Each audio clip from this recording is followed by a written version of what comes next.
Hi hello welcome to back my YouTube channel friends ಎಲ್ಲರೂ ಹೇಗಿದ್ದೀರಾ? ಚೆನ್ನಾಗಿದ್ದೀರಾ ಅನ್ಕೊತೀನಿ. ನಾನು ಕೂಡ ಚೆನ್ನಾಗಿದ್ದೀನಿ. ಇವತ್ತಿನ ವ್ಲಾಗ್ ಸ್ಟಾರ್ಟ್ ಮಾಡ್ತಾ ಇದ್ದೀನಿ. ಫ್ರೆಂಡ್ಸ್, ನಾನು ಇವತ್ತು ದೇವಸ್ಥಾನಕ್ಕೆ ಹೋಗ್ತಾ ಇದ್ದೀನಿ.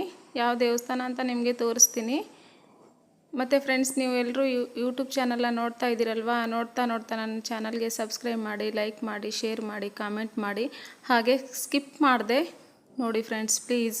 ಯಾಕಂದರೆ ನನಗೆ ವಾಚಿಂಗ್ ಅವರ್ಸ್ ಬೇಕಾಗಿರೋದು. ವಾಚಿಂಗ್ ಅವರ್ಸ್ ಕಂಪ್ಲೀಟ್ ಆಗಬೇಕು ಅಂತ ತುಂಬ ಆಸೆ ಇದೆ. ಎಲ್ಲರೂ ಕೂಡ ಫುಲ್ ವಿಡಿಯೋನ ನೋಡಿ ನನಗೆ ಪ್ರೋತ್ಸಾಹಿಸಿ ಫ್ರೆಂಡ್ಸ್.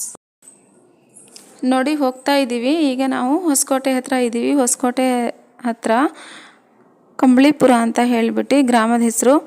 ಅಲ್ಲಿ ಕಾಟೇರಮ್ಮನ ದೇವಸ್ಥಾನ ಇದೆ. ಅಲ್ಲಿಗೆ ಹೋಗ್ತಾ ಇದ್ದೀವಿ. ನಾನು ಕಾಟೇರ ಫಿಲಮ್ ನೋಡಿದ್ದೆ. ಕಾಟೇರ ಫಿಲಮಲ್ಲಿ ನನಗೆ ತುಂಬ ಇಷ್ಟ ಆಗಿತ್ತು ಆ ದೇವಸ್ಥಾನ ಎಲ್ಲ ನೋಡಬೇಕು ಅಂತ.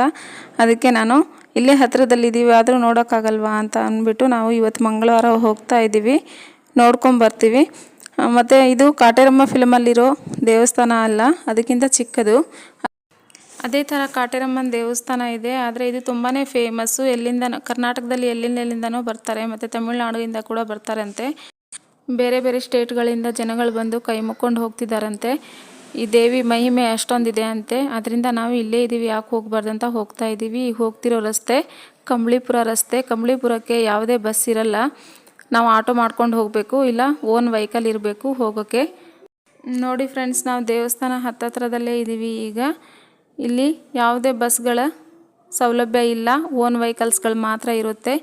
ನೋಡಿ ಇಲ್ಲೇ ಹತ್ತಿರದಲ್ಲಿದ್ದೀವಿ, ದೇವಸ್ಥಾನ ಹತ್ತಿರದಲ್ಲಿದ್ದೀವಿ ನಾವು ಈಗ.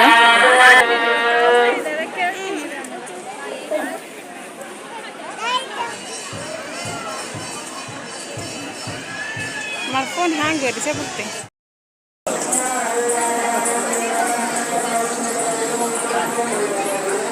सोनू हाय करे सोनू.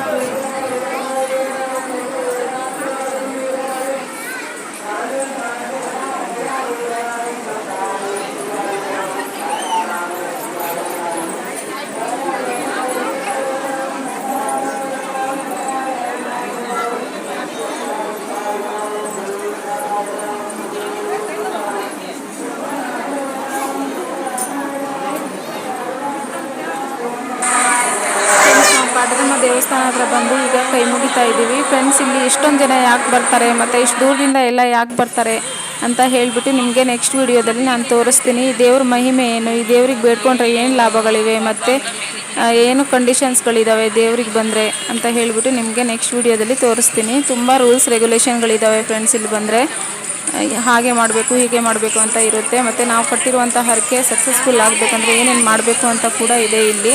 ನಿಮಗೆ ನೆಕ್ಸ್ಟ್ ವಿಡಿಯೋದಲ್ಲಿ ನಾನು ತೋರಿಸ್ತೀನಿ, ಓಕೆನಾ? ಅಲ್ಲಿ ದೇವಸ್ಥಾನ ಹತ್ರ ತುಂಬ ಫ್ರೆಶ್ ತರಕಾರಿಗಳನ್ನು ಮಾರ್ತಿರ್ತಾರೆ ಫ್ರೆಂಡ್ಸ್. ಯಾಕಂದರೆ ಹೊಲದಲ್ಲಿ ಬೆಳೆದಿರುವಂಥ ತರಕಾರಿಗಳನ್ನು ಮಾರ್ತಿರ್ತಾರೆ. ಅದಕ್ಕೆ ನಾನು ಇದು ಹೀರೆಕಾಯಿನ ತೊಗೊಂಬಂದು ಸಾಂಬಾರು ಮಿಕ್ಸ್ ಪಲ್ಯ ಎರಡನ್ನೂ ಮಾಡ್ತಾಯಿದ್ದೀನಿ. ನೋಡಿ ಫ್ರೈ ಮಾಡಿ ಹೀರೆಕಾಯಿ ಪಲ್ಯನ ಮಾಡ್ತಾಯಿದ್ದೀನಿ. ಹೀರೆಕಾಯಿ ಹೆಚ್ಚ್ತಾ ಇದ್ದೀನಿ. ಮತ್ತು ಇಲ್ಲಿ ನೋಡಿ ಶೇಂಗಾನ ಫ್ರೈ ಮಾಡ್ಕೊಂಡಿದ್ದೀನಿ. ನೋಡಿ ಇದು ಚಟ್ನಿ ಮಾಡಿ ಇದರಲ್ಲಿ ಹಾಕೋಕ್ಕೆ ಹೇಗೆ ಮಾಡ್ತೀನಿ ಅಂತ ನಿಮ್ಮೊಂದಿಗೆ ನಾನು ಶೇರ್ ಮಾಡ್ತೀನಿ, ಓಕೆನಾ? ಹೀಗೆ ಸ್ಮಾಲ್ ಆಗಿ ಕಟ್ ಮಾಡ್ಕೋಬೇಕು ಹೀರೆಕಾಯಿನ.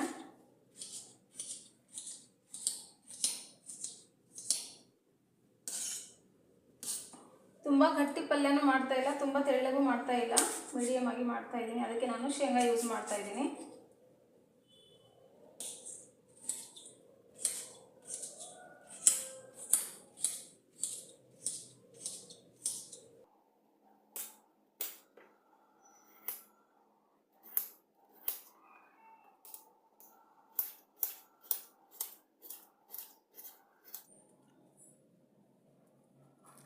ಶೇಂಗಾ ಬೀಜ ಹಾಕಿದ್ದೀನಿ, ಒಂದು ಈರುಳ್ಳಿ ಹಾಕಿದ್ದೀನಿ, ನೆಕ್ಸ್ಟು ಕೊತ್ತಂಬರಿ ಸೊಪ್ಪು, ನಂತರ ನೋಡಿ ಬೆಳ್ಳುಳ್ಳಿ, ಇಷ್ಟು ಶುಂಠಿ ಹಾಕ್ತಾಯಿದ್ದೀನಿ.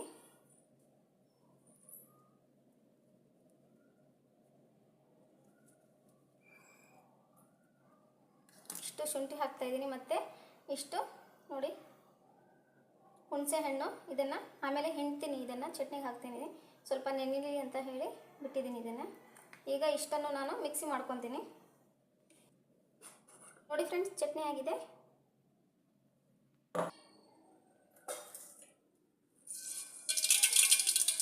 ಒಗ್ಗರಣೆಗೆ ಸಾಸಿವೆ ಹಾಕ್ತಾ ಇದ್ದೀನಿ.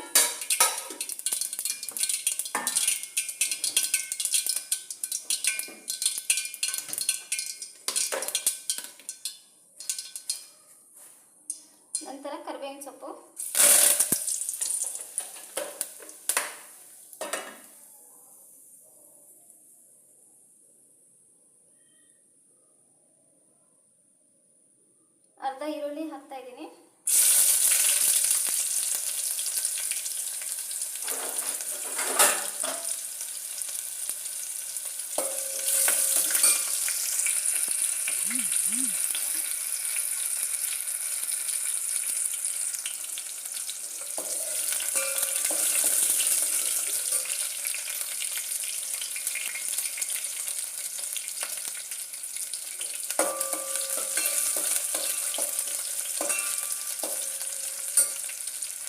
ಈರುಳ್ಳಿ ಚೆನ್ನಾಗಿ ಫ್ರೈ ಆದಮೇಲೆ ಹೀರೆಕಾಯಿ ಹೆಚ್ಚಿಟ್ಟಿದ್ನಲ್ವ, ಹೀರೆಕಾಯಿನ ಹಾಕಬೇಕು.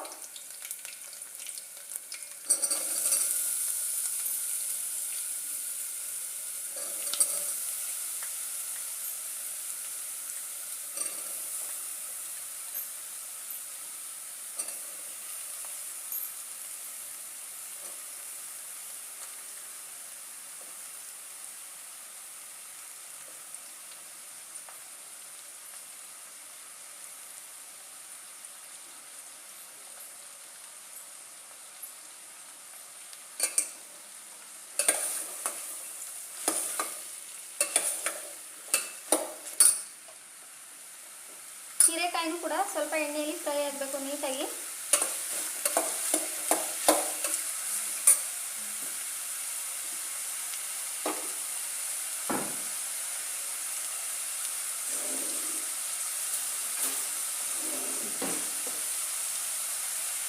ಬೇಗ ಫ್ರೈ ಆಗಲಿ ಅಂತ ನಾನು ಉಪ್ಪನ್ನು ಹಾಕ್ತಾ ಇದ್ದೀನಿ.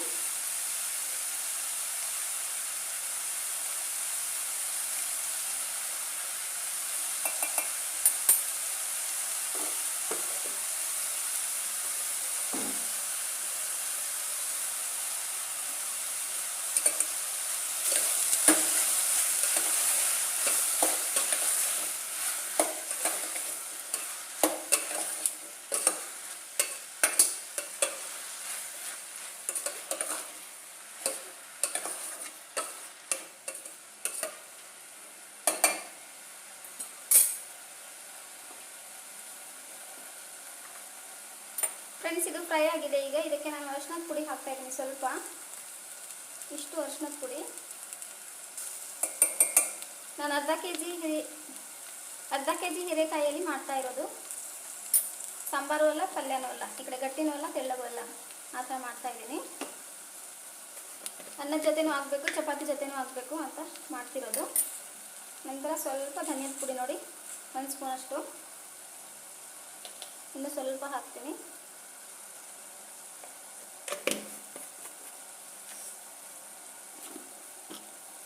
ನಂತರ ಖಾರದ ಪುಡಿ. ಎಷ್ಟೊಂದು ಖಾರ ಇಲ್ಲ, ಅದಕ್ಕೆ ನಾನು 2 ಸ್ಪೂನ್ನ ಹಾಕ್ತಾ ಇದ್ದೀನಿ. ಹೀರೆಕಾಯಿ ಸ್ವೀಟ್ ಇರುತ್ತಲ್ವ, ಅದರಿಂದ ಖಾರ ಸ್ವಲ್ಪ ಜಾಸ್ತಿ ಆಗಲಿ ಅಂತ ನಾನು ಖಾರ ಹಾಕ್ತಾ ಇದ್ದೀನಿ ಜಾಸ್ತಿ.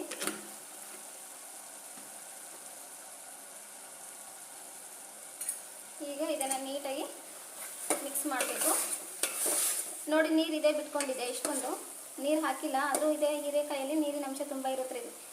ಹೀರೆಕಾಯಲ್ಲಿ ನೀರಿನ ಅಂಶ ತುಂಬ ಇರೋದ್ರಿಂದ ನೀರು ಬಿಟ್ಕೊಂಡಿದೆ. ಅದೇ ನಾನು ನೀರೇನೂ ಹಾಕಿಲ್ಲ.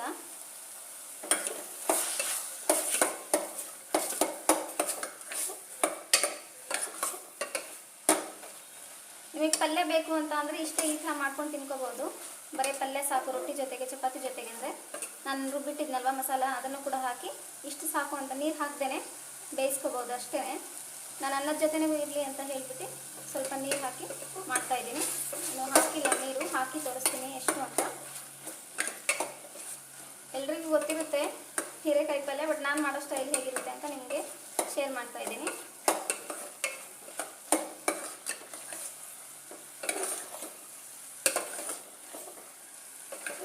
ನನಗೇನು ಅಷ್ಟೊಂದು ಚೆನ್ನಾಗಿ ಅಡುಗೆ ಮಾಡೋಕ್ಕೆ ಬರಲ್ಲ ಫ್ರೆಂಡ್ಸ್. ಏನೇನೋ ಮಾಡ್ತೀನಿ, ಅದೇ ಟೇಸ್ಟಿಯಾಗಿರುತ್ತೆ.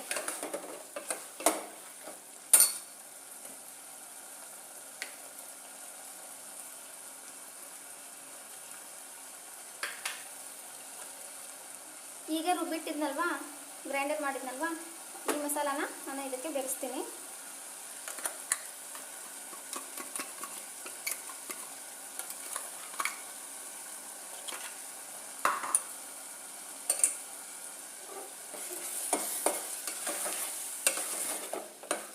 ನೋಡಿ, ನಾನು ನೀರೇ ಹಾಕಿಲ್ಲ, ಎಷ್ಟು ತೆಳುವಾಗಿದೆ.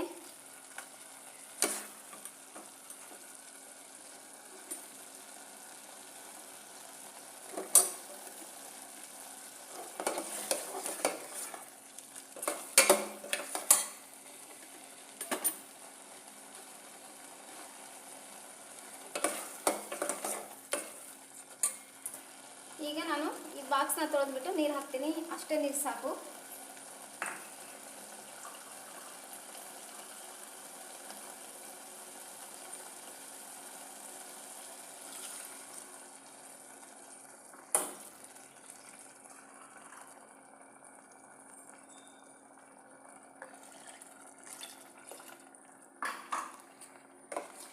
ಶೇಂಗಾ ಬೀಜ ಹಾಕಿದ್ದೀನಲ್ವಾ, ಆ ನೀರು ಹಾಕಿ ಇಷ್ಟು ನೀರು ಹಾಕಿದ್ದೀನಿ. ಇದು ಆಮೇಲೆ ಗಟ್ಟಿ ಆಗುತ್ತೆ, ಬೇಯ್ತಾ ಬೇಯ್ತಾ ಗಟ್ಟಿ ಆಗ್ತಾ ಹೋಗುತ್ತೆ ಸಾಂಬಾರು. ನೋಡಿ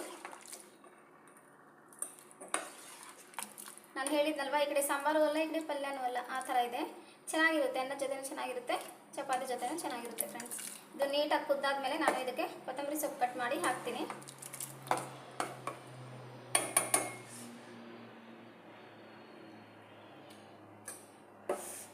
ಟೇಸ್ಟ್ ಸೂಪರ್ ಆಗಿದೆ.